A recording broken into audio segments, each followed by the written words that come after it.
O dinheiro que era proveniente de origem criminosa era depositado em contas bancárias criadas para esse efeito.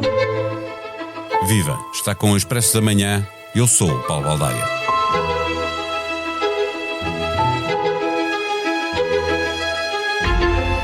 Lendo as conclusões do relatório de uma inspeção feita ao Departamento Central de Investigação e Ação Penal, parece apropriado dizer que este departamento do Ministério Público está sem rei nem roque.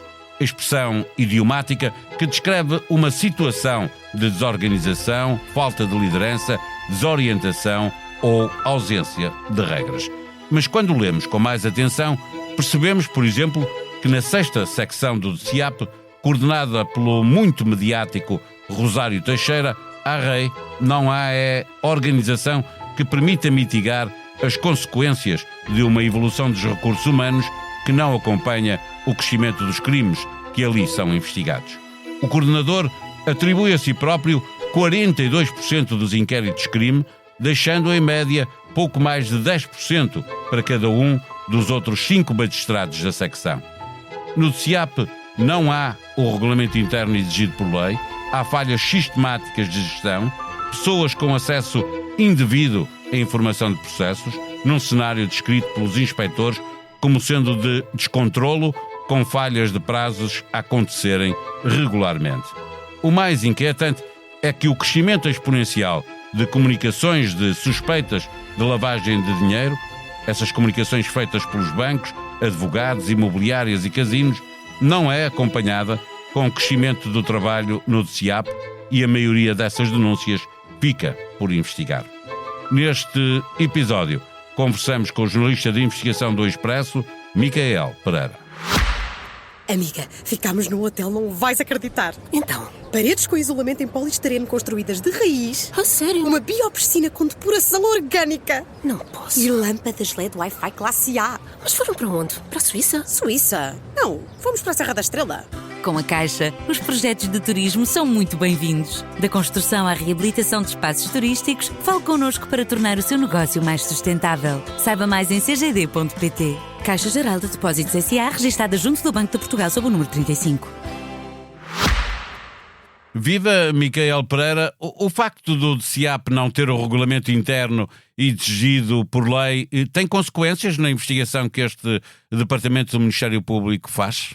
O facto de não haver um regulamento interno para o DCIAP, que é uma unidade especial decorrida do Ministério Público para aquelas investigações muito complexas, é um fator significativo. Já tinha, aliás, sido apontada esta ausência numa inspeção anterior feita em 2014 e, portanto, o problema continuou. Porquê que ele é significativo? Porque ele tem a ver com a forma como este departamento está organizado.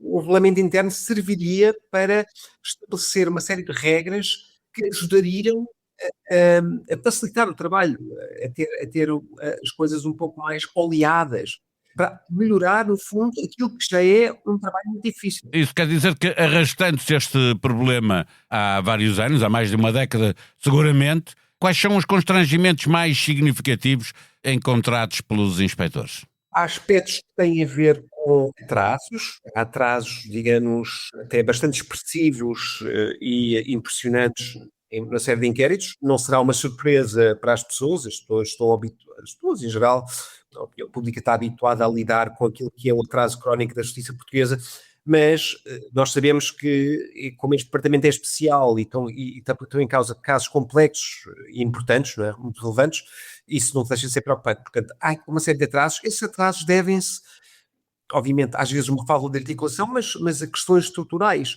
O facto, por exemplo, do departamento, pelo menos à data em que esta inspeção foi feita, portanto, estamos a falar à data em que esta inspeção foi feita, 24. Foi dados recolhidos até outubro de 2024, não sabemos exatamente qual é a situação presente, passado algum tempo, mas àquela data não havia, por exemplo, uso do sistema informático que é Da usado Justiça, o Sítios. Os sítios, sim. Os sítios facilita tremendamente tudo o que tem a ver com os procedimentos relacionados com processos, portanto, aceder a informação, trocar informação, tudo o que tem a ver com gestão de informação seria mais facilitado se esse sítio estivesse a ser usado no departamento. Claro que existem razões invocadas para que ele não seja ou não fosse usado, para o sistema, razões de segurança, ainda assim há um preço elevado a pagar por isso. Mesmo assim, tu, num dos textos que escreves, dás conta de que estes inspectores relataram o facto de pessoas que já não deviam ter acesso a alguma da informação que estava a ser trabalhada tinham na mesma acesso, ou seja, esse argumento para não utilizar os sítios depois não tem, na prática não ficava resolvido por não haver sítios, não é? Exato, portanto, basicamente o sistema alternativo, um pouco arcaico, talvez um pouco como imagino nós próprios usamos, pastas partilhadas online numa cloud, acessos que se dão a pessoas e que depois esquecem-se de retirar. E ele fica lá na mesma. Já vimos isso acontecer em processos. Exatamente. Exato, portanto, ou seja, estamos a falar deste tipo de circunstâncias que acontecem por o facto de haver a necessidade de criar sistemas alternativos e que depois acabam por eles próprios terem este tipo de situações ou consequências. E estes problemas nos inquéritos de crime têm potencial para gerar problemas a posteriori quando chega a altura de o julgar em tribunal? Não estou certo disso. É certo, parece-me, pela leitura do relatório, que geram muita entropia, que gera uma dificuldade nos próprios magistrados e das suas equipas de trabalhar a informação que têm, de poderem, inclusive, de compreender de forma compreensiva, digamos assim, de forma total e eficaz aquilo que têm em mãos, não é? Porque estes processos, como nós sabemos, sobretudo os complexos, tornam-se muito grandes, são vastos, e, portanto, eu diria que, à partida, isso pode acontecer. E se refletir-se depois, mais tarde, na eficácia que esses processos têm em julgamento. Vamos olhar para um ponto específico que é a manchete do Expresso esta sexta-feira. As comunicações enviadas pelos bancos ou outras entidades sobre suspeitas de lavagem de dinheiro aumentaram exponencialmente nos últimos anos. Por lei, o Ministério Público deve averiguar preventivamente essas suspeitas. Tem sido capaz de o fazer? Tem sido cada vez mais difícil. É uma obrigação decorre de uma lei de branqueamento de capitais porque em parte visa a prevenção de atos de terrorismo, por exemplo, portanto isto decorre da legislação europeia, portanto, e a verdade é que o volume de transações suspeitas tem crescido de uma forma exponencial em Portugal. É fácil de perceber porquê, e isso não está explicado no artigo, porque não é o objeto do artigo, mas nós sabemos que, sobretudo no setor imobiliário, são cada vez mais numerosas as operações de compra e venda. Em cash, não é? Em cash, não é cash, mas é, obviamente depois é preciso depositar o dinheiro, há transferências diretas. Exatamente, compras a pronto de imobiliário de luxo por entidades estrangeiras ou cidadãos estrangeiros, portanto isso, muitos deles de países que do ponto de vista do branqueamento podem ser mais complicados, como a China, por exemplo, não é? De rastrear, de tentar entender de onde é que está o dinheiro, qual é a origem do dinheiro. Portanto, esse fenómeno, essa realidade cresceu de forma exponencial nos últimos 10 anos. E o que não cresceu de forma exponencial nos últimos 10 anos foram os meios para fazer essas obrigações. Isso quer dizer que uma larga maioria das suspeitas não são sequer verificadas, havendo a probabilidade de muitos destes crimes passarem impunes? E já agora pergunto, como é que se decide quais é que são investigados e quais não são? É lotaria, é algoritmo, é o quê? Há uma parte, de facto, que tem a ver com o algoritmo. O sistema interno do DCAP permite uma triagem, uma espécie de triagem automática daquilo que chega, cruzando coisas básicas que vêm nessas comunicações enviadas pelos bancos e por outras entidades, podem ser as próprias agências imobiliárias a enviar situações suspeitas, como os NIFs das pessoas, os nomes das pessoas e outros, os números das contas bancárias. Portanto, há de facto uma triagem automática que cruza essas informações que chegam com a própria base de dados do DCA, processos em curso, processos... Mas se as pessoas não tiverem cadastro, é mais fácil passar, não é? não estiverem dentro desse cadastro informal, digamos assim, do próprio DCAP, sim, é muito mais fácil passarem despercebidas e, portanto, ficarem para trás e acabarem por ter situações que eventualmente mereciam ser, de facto, investigadas e podem corresponder a crimes. Portanto, essas situações poderão acabar, ou muitas dessas situações acabarão por ser arquivadas liminarmente. Portanto, ao fim de algum tempo acabam por ser arquivadas, porque não há capacidade para que olhos humanos, para que a equipa, na verdade, que está numa secção que tem 6 procuradores, não é? 6 procuradores e 7 oficiais de justiça, para eles olharem, olhos de ver que tipo de situação está ali. Quer dizer que apenas uma ínfima parte de todas estas comunicações que são feitas, e são milhares delas, apenas uma parte ínfima é que é averiguada? Exatamente. Acaba por ser aquilo que é possível fazer.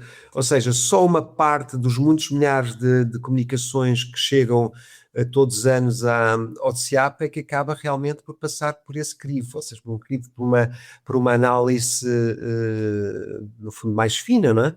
Para saber se de facto vale a pena ou não abrir um inquérito. Vamos fechar a nossa conversa exatamente com os inquéritos que são abertos. Não se trata, há uma falta de recursos, porque não acompanha o crescimento exponencial das comunicações, denúncias que são feitas. O coordenador fica com quem tem que distribuir este processo, estavas a dizer são 6, com o coordenador, mais 5, ele fica com 42%, Rosário Teixeira, significa que os outros magistrados, cada um fica em média com menos de 6% destes inquéritos. Isto não ajuda a eternizar estes inquéritos? Nós temos... Sim, para dar um pouco de contexto, estamos a falar de uma equipa, de uma secção que é a 6ª secção do DCAP, existem 7 secções do DCAP, 45 procuradores ao todo do DCAP, e aqui estamos a falar de uma equipa de 6 procuradores que lidam com o branqueamento de capitais. Têm as averiguações, os processos de averiguação preventiva, e depois têm os inquéritos de crime. Realmente os inquéritos de crime acabam por ter uma distribuição, segundo este relatório, desproporcional. O Rosário Teixeira, Jorge Rosário Teixeira, que é um procurador estrela, é um procurador, é talvez aquele, imagino... Mas não é um super-homem, não é? Não é um super-homem, mas é o procurador que claro, está pode ser o melhor a trabalhar no DCAP. Mas se ele fica com 42% e os outros com 6% cada um, ou menos... Tem uma tendência para concentrar processos em si. Nós conhecemos o Rosário Teixeira, por exemplo, pela operação... por ter sido responsável pela Operação Marquês, mas tivemos, por exemplo, a Operação Furacão, um processo gigantesco de branqueamento de capitais e que, na verdade, levou anos a ser desenvolvido e requer uma energia muito grande e uma atenção muito grande. Sexta-feira, dia de nova edição do Expresso nas Bancas, disponível online em exclusivo para assinantes. Na manchete, o tema que tratamos neste episódio. Ao lado, a informação de que o consumo de combustíveis cresceu apesar do disparo dos preços. Tiago Antunes, o nome indicado pelo PS para provedor de justiça, escreve um artigo de opinião nesta edição, onde anuncia que não aceita ir a votos de novo e se queixa de ter sido vítima de cancelamento.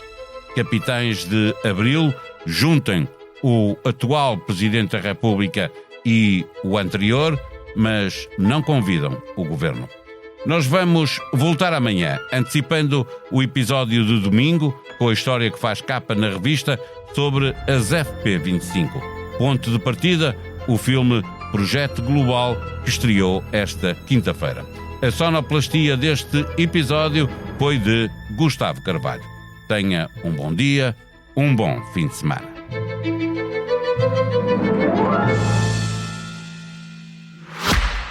Amiga, ficámos num hotel, não vais acreditar. Então? Paredes com isolamento em poliestireno construídas de raiz. A sério? Uma biopiscina com depuração orgânica. Não posso. E lâmpadas LED Wi-Fi classe A. Mas foram para onde? Para a Suíça? Suíça? Não, fomos para a Serra da Estrela. Com a Caixa, os projetos de turismo são muito bem-vindos. Da construção à reabilitação de espaços turísticos, fale connosco para tornar o seu negócio mais sustentável. Saiba mais em cgd.pt. Caixa Geral de Depósitos S.A., registada junto do Banco de Portugal sob o número 35.